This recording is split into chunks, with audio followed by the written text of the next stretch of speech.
We're live! We are live for another kind of IndyCar news and chats video. Obviously, we had the season preview come out last Friday, so if you haven't already, go and check that out. Lots of great support on that video, so thank you for everyone on that one. But also on that day, there was news that Andretti had filed a document, almost like a proposition to the FIA to be entering the world of Formula One for 2024.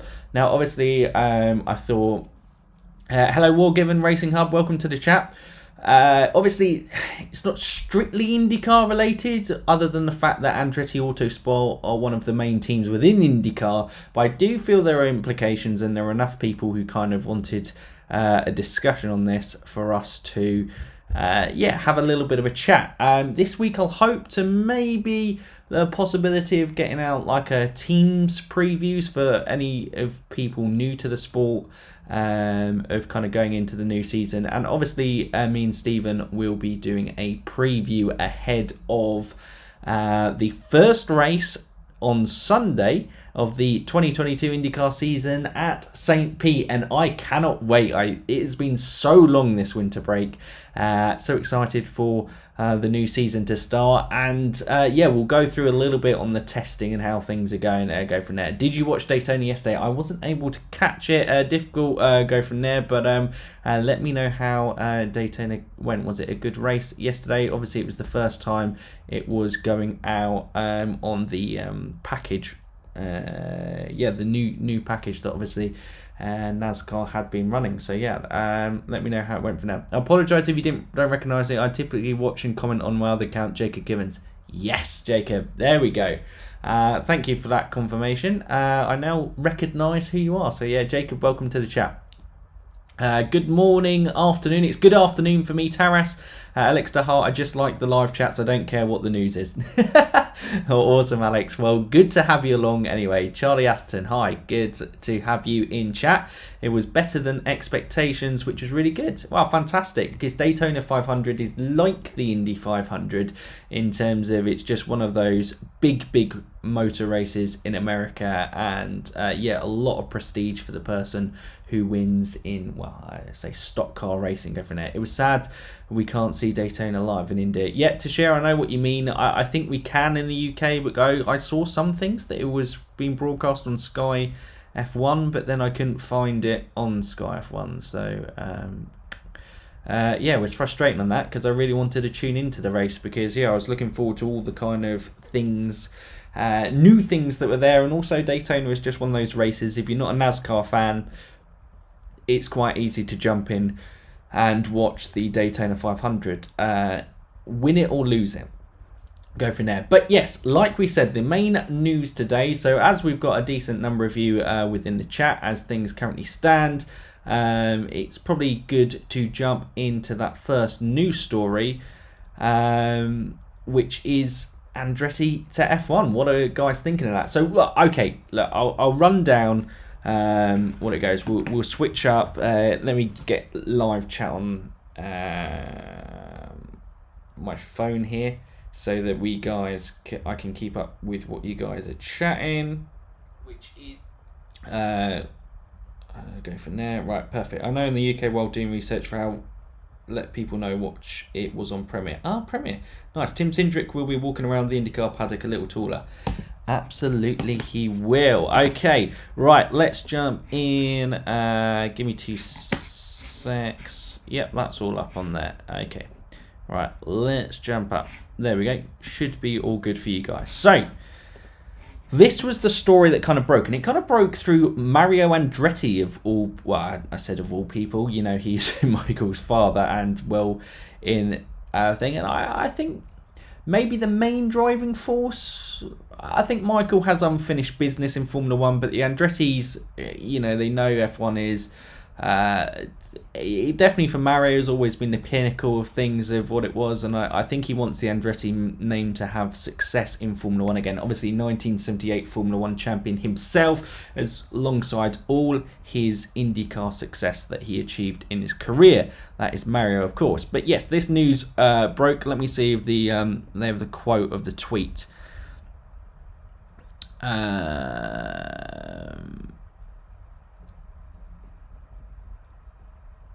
I don't know if they go from there. But look, so the proposition was that they were looking to enter a team in 2024. It then subsequently came back. Here we go. There it is. His Andretti Global has the resources and checks every box. He is awaiting the FIA's determination. The FIA then came out that they are not in a position, I don't know what that means, to be looking at new teams. And I think very much Formula One with Liberty Media has an American background. I don't know if it has any relation, but obviously American sport is the big kind of promoter of franchise system sports. It's what all the major sports leagues has in America. For my American viewers, obviously you will know a lot better than I do, but obviously the NFL is a franchise, the NBA is a franchise. It's not having relegation things. They are focused on just having strong teams within those franchises that people support and get behind, rather than just having lots and lots of different teams. For Formula One, the entry fee has been set up at $200 million, £147 million. I think that's somewhere quoted within this article on Autosport. But yeah, that's what you've got to pay to enter and go from there. But it seems like Formula One are quite happy to turn the 10 teams that they have. Haas was the latest new team in 2016, and they were kind of almost invited in by Formula One from memory on there, and they are an American team. Gene Haas does own them, but with more sponsorship coming in from Nikita Mazepin's side of things, the blur between Russia and America is probably coming on. More on that fact. Let me jump in, chat there. There were rumours from last year about them wanting to buy Alfa Romeo. Yeah, well, they weren't rumours. They genuinely wanted to buy Alfa Romeo last year, and this is probably where the president of this story starts.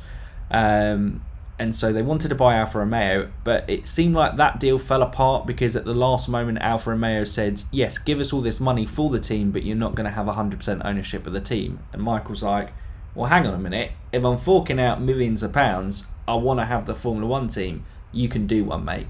Probably not a kind of paraphrasing a bit of the conversation that was actually had.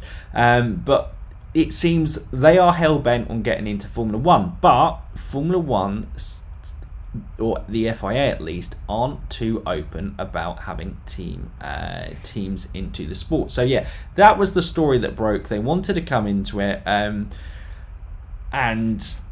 I would assume we'll talk about implications if this does going on. But yes, the story that then followed was, let me see if we can go back here, was the FIA are not in a position to consider new F1 teams bid for Andretti. Like I said, whatever that means. So basically it goes, it says it's not in consideration. I don't know if that was just an official go from there. It was submitted unspecified paperwork. That was the FIA. Okay, so the FIA spokesman was got a quote to the race. The FIA is not currently in a position to consider or comment on any expressions. It's just this bit here, or applications received for potential new entrant teams in respect of the FIA Formula One World Championship. So basically, they're not interested. I don't know why they wouldn't be interested of having a corporation like Andretti and a racing name like Andretti into the sport, especially as how big the Andretti name is in America, which is a market that F1 make no secret really in trying to say they want to crack. I feel like they're making good progress with how the race was received at Texas at COTA last year, but realistically, yeah, I still don't think they've made much of a dent compared to NASCAR, and realistically even IndyCar. I think it did have greater viewership, but IndyCar has quite a loyal fan base. They do like racing, but I'm not entirely sure that they are completely sold on F1. Obviously the new regulations and stuff probably makes it why Andretti's pushing so hard to get in F1, because he feels it's the right time, but also that might be actually making F1 better. Let's have a quick look at those comments. BMW could come back with them due to past Formula E connections, possible IMSA LMDH, or they could partner with Alpine Renault. Alpine Renault was the rumoured one that they were sharing wind tunnel stuff as well. Liberty Media is a US company. Yep. F1 would be dumb to turn down a proper American team. I think it would be, Jacob. I personally would like for an Andretti F1 team, especially since it probably gives Colton an F1 seat. I think that's where implications, and we link this back to IndyCar, comes in. Gene Haas is a good businessman, but he doesn't run the day-to-day of the racing teams. It's like how Formula E failed to capitalise on having both Penske and Andretti in Formula E. Yep.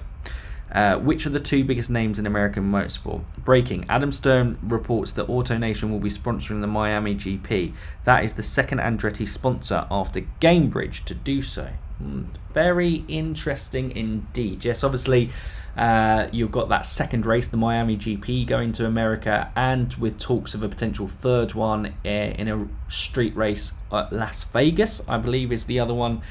Coming on that front. So implications, let's talk about Andretti to F1 if it does happen. So let's take this premise that this unspecified paperwork, the FIA changed their mindset and they go, you know what, we want Andretti in F1, they've got the money, bish bash bosh, they're going to be into the championships in 2024. What does that mean for Andretti Autosport, who are one of the main teams within IndyCar? So the main I think main implication is Colton Hertzer moves to F1. I think if Andretti Autosport go to F1 in 2024, I think you can pretty much 99.999% say that Colton Hertzer will be in Formula 1. He's spoken, obviously, when we spoke to him, when we interviewed him, I think he speaks quite openly about this.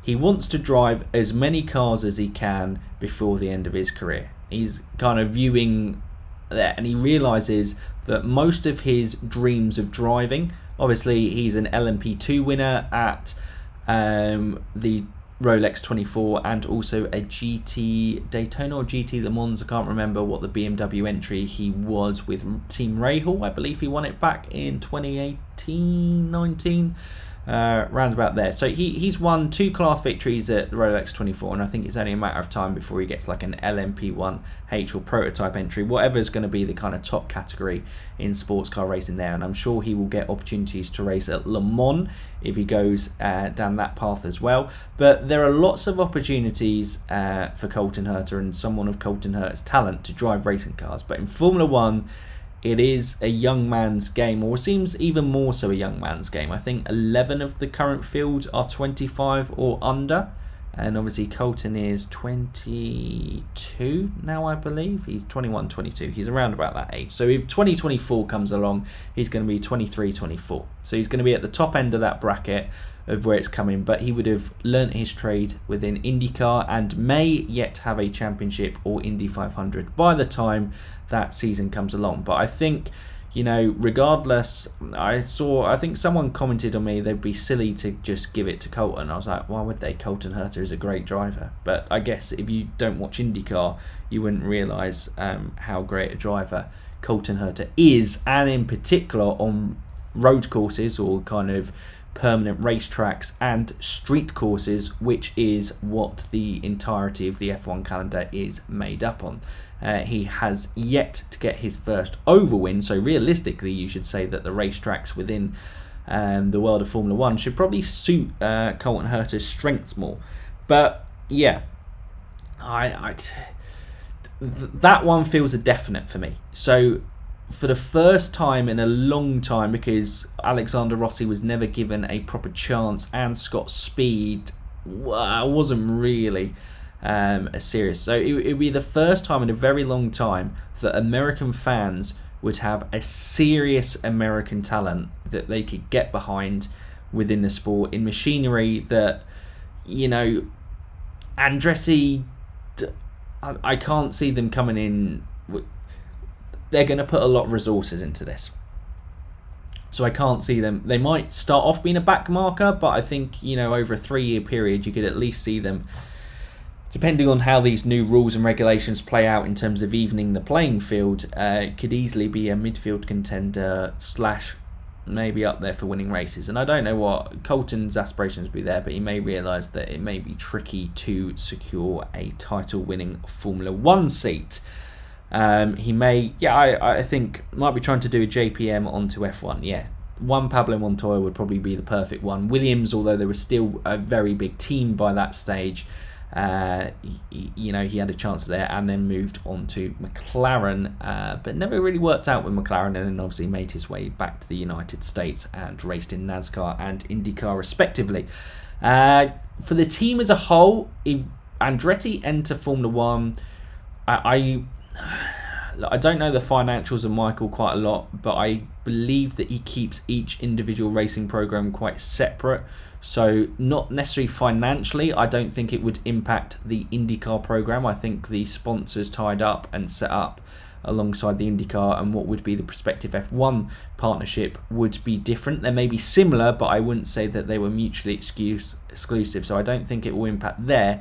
But where it may impact is Michael Andretti obviously is constantly at the IndyCar. If he's focusing on the F1 effort, we may see Michael Andretti, he's won it all technically in IndyCar. There's nothing left to win other than winning it multiple times and trying to get closer to Penske's record. So he's won the 500. He's won the biggest race in America as a team owner. He's won a championship, in terms of Ryan Hunter-Ray. It was technically Dan Weldon, wasn't it? Dan Weldon did win a championship under him, and Tony Kanaan won a championship, pretty sure, with Andretti Autosport. So look, they've won championships, they've won Indy 500s, the most recent obviously being Alexander Rossi in his rookie season. So it would probably make sense that you would see Michael Andretti less in the IndyCar paddock, probably hop in a bit like Zach Brown does for Arrow McLaren SP, especially now. You might see a little bit more with him now that McLaren have complete ownership, but probably the kind of ifs and buts, kind of some rounds going from there. So I imagine we would see Michael Andretti less in IndyCar, which may open up another position within it for team ownership. Maybe Marco Andretti goes into he decides to pack in the racing career, as obviously he doesn't do as much. He was part of the SRX last year, and I imagine he will do his consistent Indy 500 entry this year. I think that is confirmed for Marco to do it. Maybe he steps in on the family business, I don't know. But yes, that would go from there. Let's go back to the comments a little bit for it. I just want Colton Hertzer to win 500 before he goes to F1. If he does go to F1, mainly because I would love to see another guy have a realistic chance at the Triple Crown. Yeah, that would be really cool, actually. And I think realistically, they have a chance. It'd be interesting to see what Andretti's oval pace is like.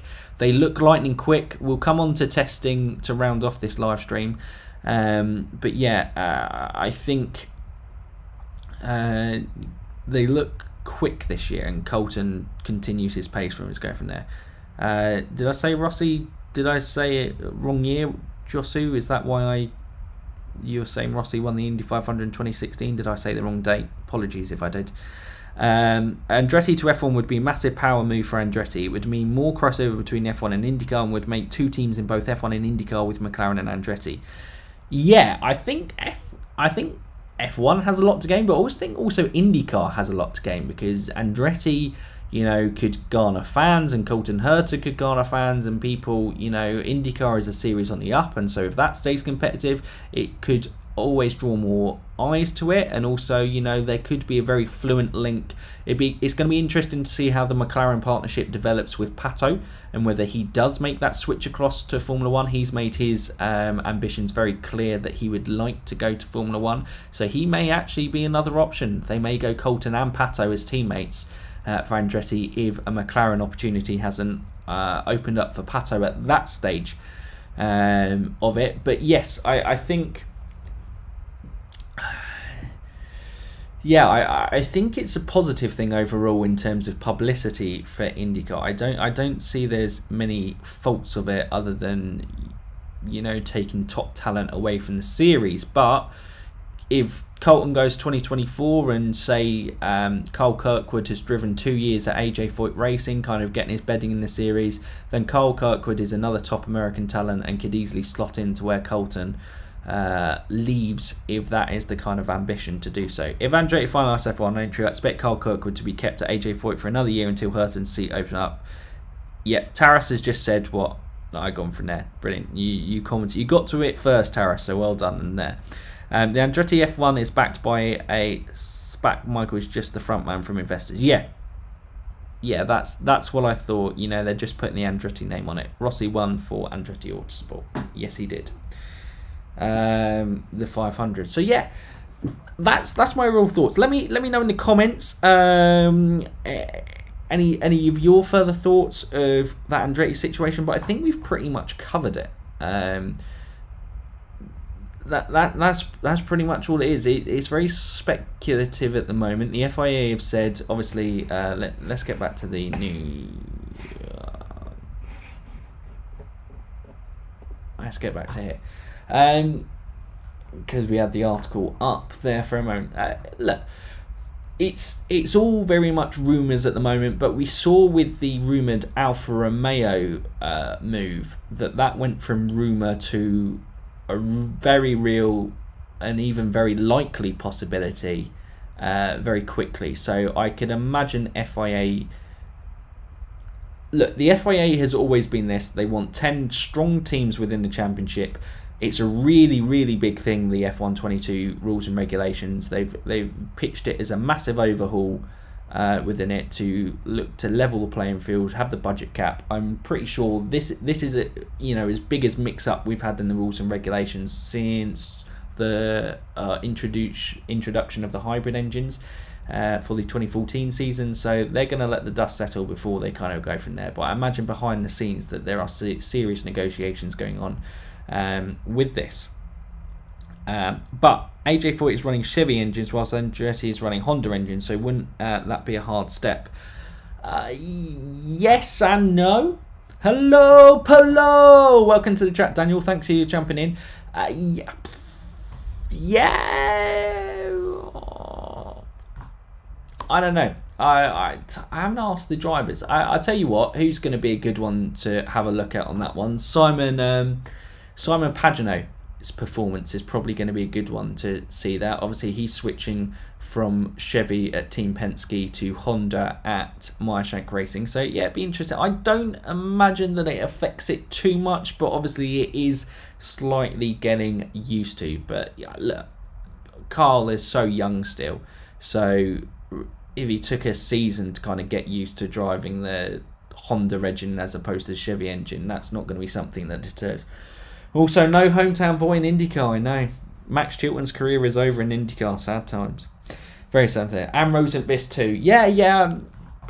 As Rosenqvist went from Chip Ganassi Honda to go from there. I'm not sure if it was engine. I think it was just the way that the car was set up and how it was all tailored towards Pato, and the steering actually I think was more of an issue rather than the engine for Felix, but I could be wrong from there. Not really. Manufacturer loyalty means nothing across series. Yeah, because he went from Chip Ganassi and yeah, absolutely Mo. Okay, so let's move on to testing. Obviously you can keep dropping your questions, and if we can flirt back with the Andretti F1 story, we can. Sorry, Ilott, his replacement is better. Yes, Ilott is better than Max Chilton.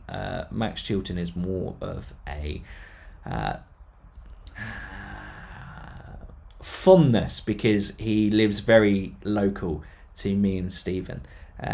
But yes, Callum Ilott on his potential is very exciting. And jokes aside, I probably on the F1 channel side of things, I may have come across as very harsh on Callum Ilott, but I do think he is a talented driver, and I do think he is a great asset to the IndyCar series. You're not going to see his full potential in Juncos Hollinger Racing because both Callum and the team are going to be finding their feet full time in the series, but you may see like a similar path trajectory as Jack Harvey in terms of builds up Juncos Hollinger Racing, and then one of the other teams are impressed by his performances if it goes that way and goes from there. I imagine you will see a development over there. But testing, so the latest round of testing, so we start at St. Pete, which is a street circuit for the start of the racing. The latest round of testing was at Sebring, which was a 2-day test, which drivers split the Monday. Was it a Monday? I think it was Monday and a Wednesday that they did it. But anyway, the first day had more of the traditional big teams. I believe Ganassi were there. Penske were definitely there, all 3 drivers. All of the Andretti 4 drivers were there. And Colton Hertzer topped that day. And Sebring is a good indicator for street courses because it's bumpy and kind of rough nature. And that's what the team to go from there. Hello to Mr. Indy Guide. Hello, Rosenfeld. Hello to you. Welcome to the chat. Thank you for joining us. Look, Colton dominated St. Pete last year. I think he led 97 of the 100 laps. If I'm not mistaken, was it 100 laps? St. Pete is quite a short street course for sure. But yeah, I'd be very sorry. Obviously, me and Stephen will talk about this in a little bit more detail come the race preview later in the week. But yes, Colton, this is a big season.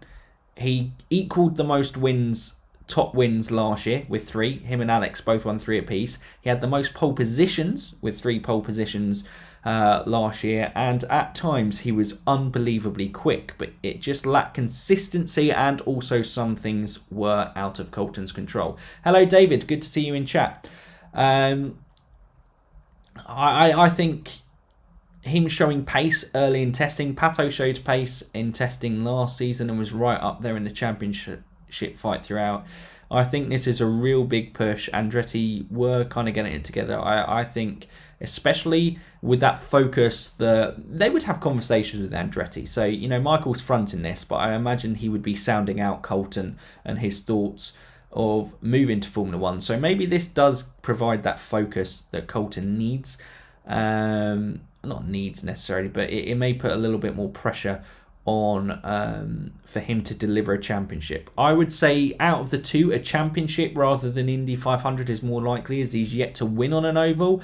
Although he was very quick, almost secured pole position at the Indy 500 last year. There's always a shout of an outside bet, but it looks like Colton Hertzer is going to be a guy who is probably an early favourite for a championship contention. Obviously, we mentioned him in the season preview.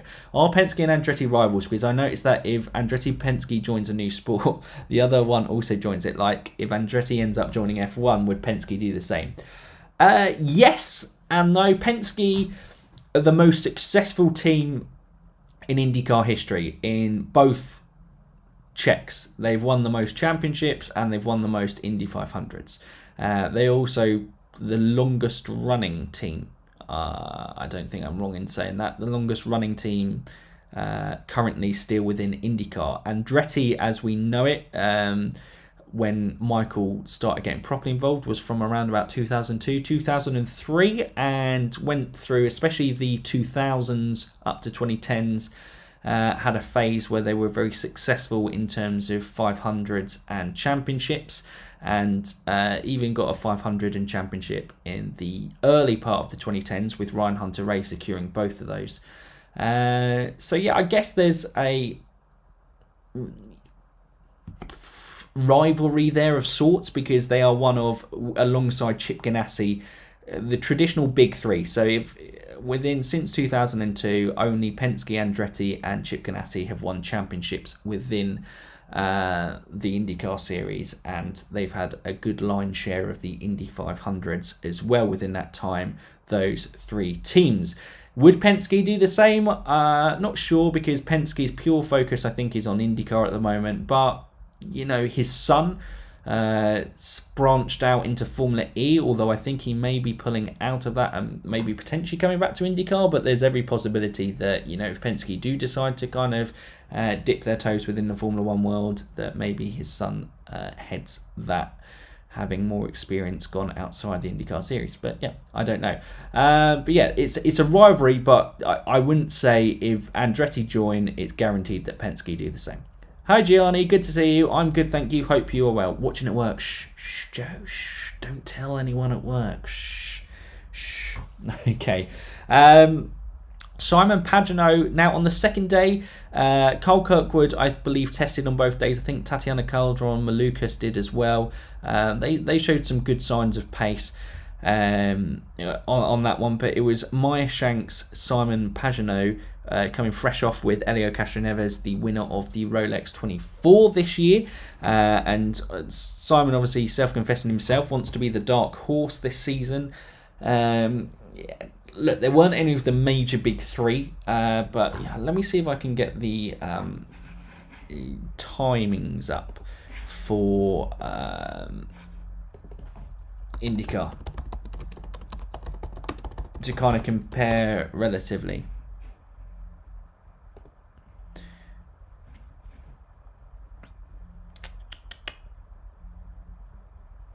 Okay, so, well, you know, the Chip Ganassi boys were there. So on Simon's day that he did test on the private one, look, you don't take too much into the timings because different teams are running different programs, getting ready for the season, trying to fill in the gaps in their data that they would have done work on simulators and, you know, and any kind of setups that they've maybe put onto the simulator, they're going to test in real life to see if there's kind of that translation go from there. But Simon Pagenaud topped with Elio Castroneves. So Meyer Shank got a very experienced lineup, and I think will do well. But yes, they're showing pace in early season. Ericsson topped the Chip Ganassi boys with Rinus VeeKay ahead of Kyle Kirkwood. And Kyle Kirkwood, that's positive for him that he's, you know, up there with AJ Foyt Racing. He certainly showed some good pace. I mean, only 0.2 off Pagenaud's top time, which is pretty good considering it was his second full test, I believe. Alex Palou was 6th, Daly 7th, so the Ed Comforter Racing boys up there, and looks like Rinus VeeKay may be getting back to the Rinus VeeKay we know, not the kind of strange mishapped Rinus VeeKay at the back end of last year. Scott Dixon was down in 9th. Ilott was there ahead of Malukas, Sato, Jimmy Johnson, Keller and Tatiana Calderon.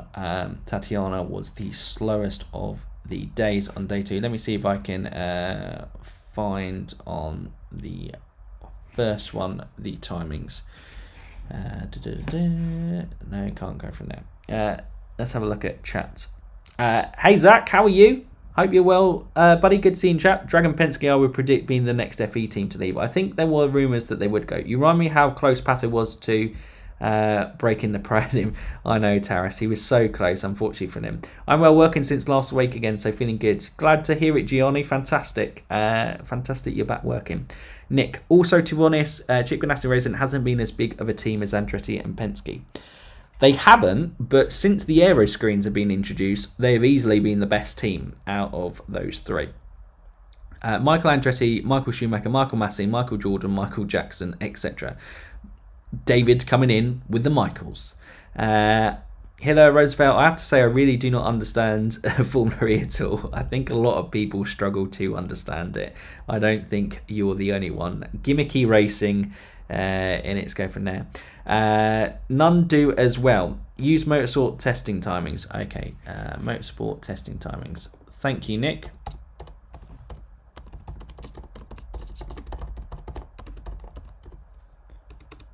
IndyCar.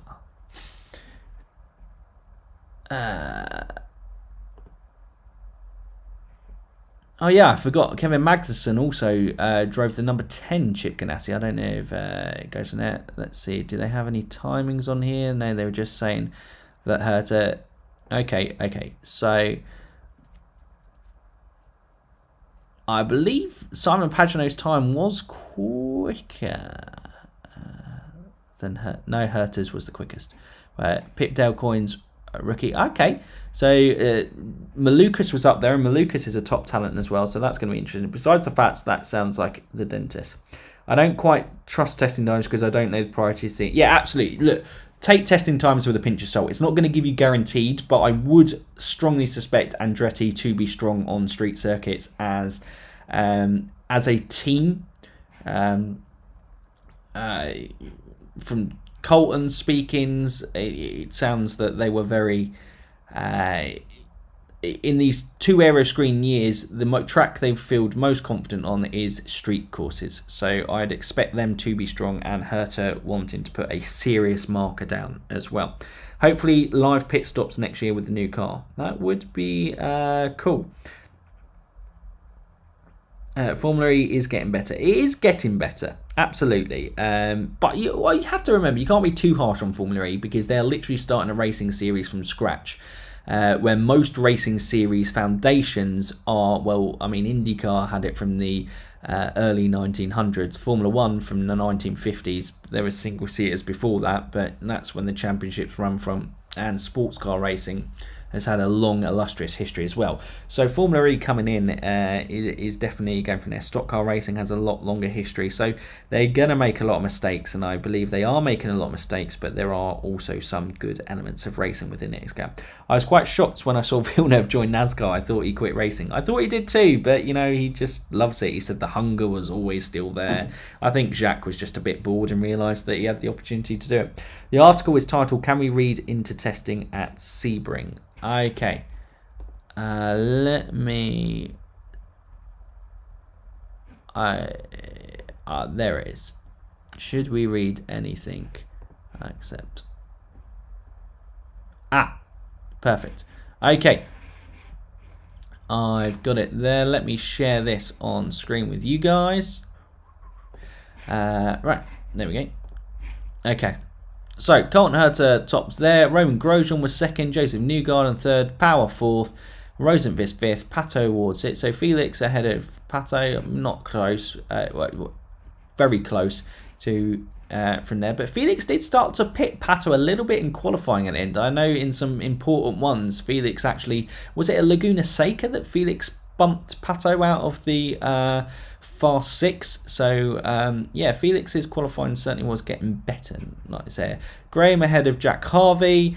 Where is Christian Lundgaard actually down? But I imagine Lundgaard's just getting used to the car. He says he's got a lot to learn, learning engineers and stuff, different programs. Carl Kirkwood, relative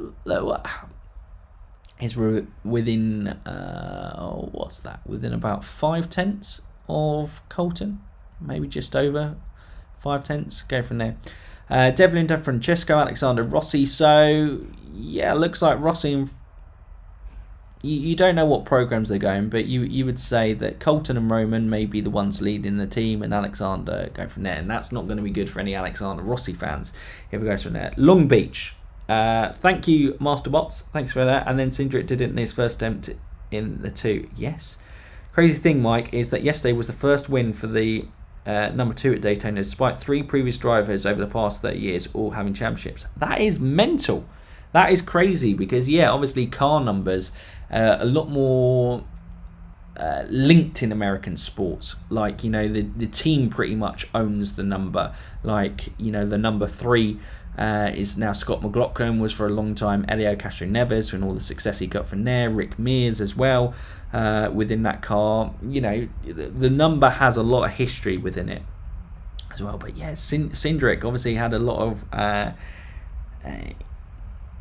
time before actually making it up to the full NASCAR Cup Series. But yeah, that's fantastic that he did it on his first then.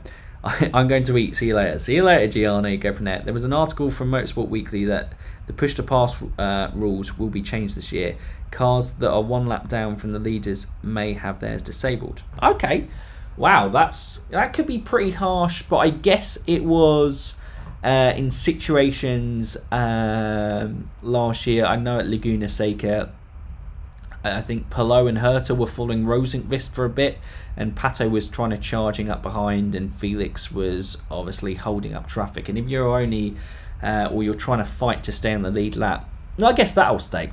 Yeah, if it's a lap down, it probably makes sense because if you've gone a lap down within the series, realistically, unless you're on ovals, and ovals don't have push to pass anyway, it makes a lot of sense on road and street courses to disable that, to make navigating through traffic a little bit easier, because it's difficult enough as it is. But yeah, they don't necessarily need to have it there. Was Marcus Ericsson a lap down at a stage in the Nashville Grand Prix before he used it? So I guess that would maybe an example of there, but a lot of crazy stuff happened that yeah, go from there. It has the times without push to pass. No,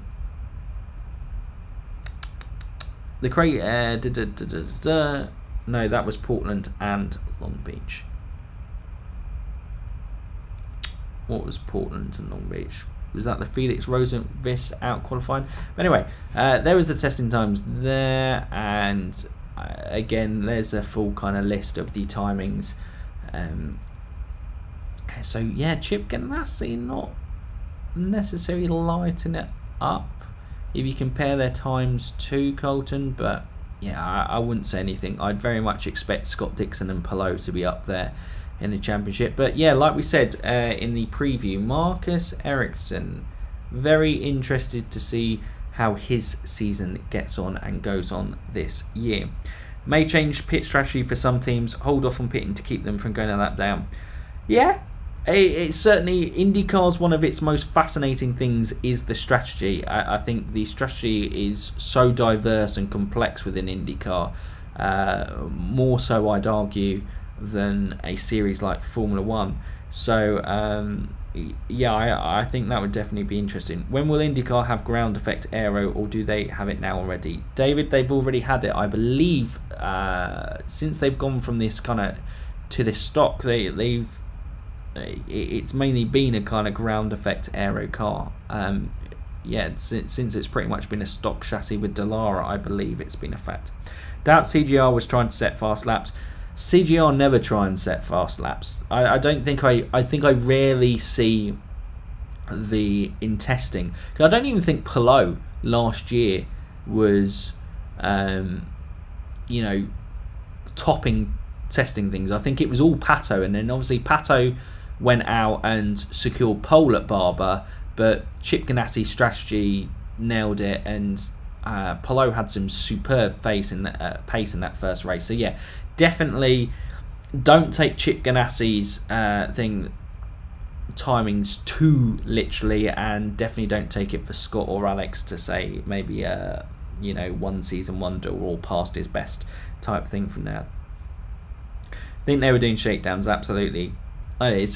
Teams work on so many different things in testing. The first real indicator we're going to have of where teams are in street courses, I think, because obviously, across ovals and across road courses, it can be different as well. But yeah, the first indicator, street courses, who's going to be looking favourable in those through the season is obviously Sunday. I suppose Saturday with the qualifying, but yes, Sunday with the race. Let me jump back onto face screen there. But yeah, guys, I think that's pretty much all I wanted to talk about in the live stream today, because I didn't want to do too much preview stuff, because obviously me and Stephen will be doing that later on in the week. But yeah, it was just having a quick look at testing, because I know we haven't done that on the channel, and obviously that main news story that we spoke about was Andretti to F1, which yeah, the main implication it feels like would have Colton leaving the sport and Michael Andretti being seen less in the paddock. I imagine he would be more on that Formula One. I imagine he may even be the team principal for the Formula One team, but that is obviously pure speculation, as is what it pretty much is at this stage. But it was interesting regardless. Talking about it, unless there are any further questions in chat, I think we'll round it off there for today. Like I said, we've been live for about 43 minutes, so a good live chat.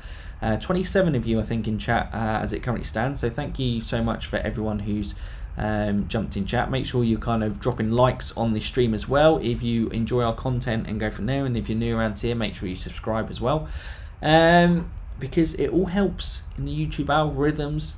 Gets our video seen more, which means IndyCar gets talked about more, which means more fans for IndyCar, and that's only a good thing, because IndyCar is a great racing series. But yeah, I think that's it, guys. Thank you so much for jumping in on chat. It's an interesting, that Andretti story is going to develop and run, and I imagine until it's either officially announced or Andretti officially withdraw that, that story will run and develop until it either leads to Andretti in Formula 1 in 2024 or Andretti officially pulling out on there. And the future of Colton Hertzer will be very interesting. But yeah, it maybe makes him even more focused for a championship this year, because I think he will want to win a championship within the series we're going to have. Thanks for the content. Good night. Cheers, Mika. Much appreciated on the support. Really do appreciate all you guys jumping in. A fantastic evening, morning for Americans, afternoons, whatever it is, whatever time it is in the day.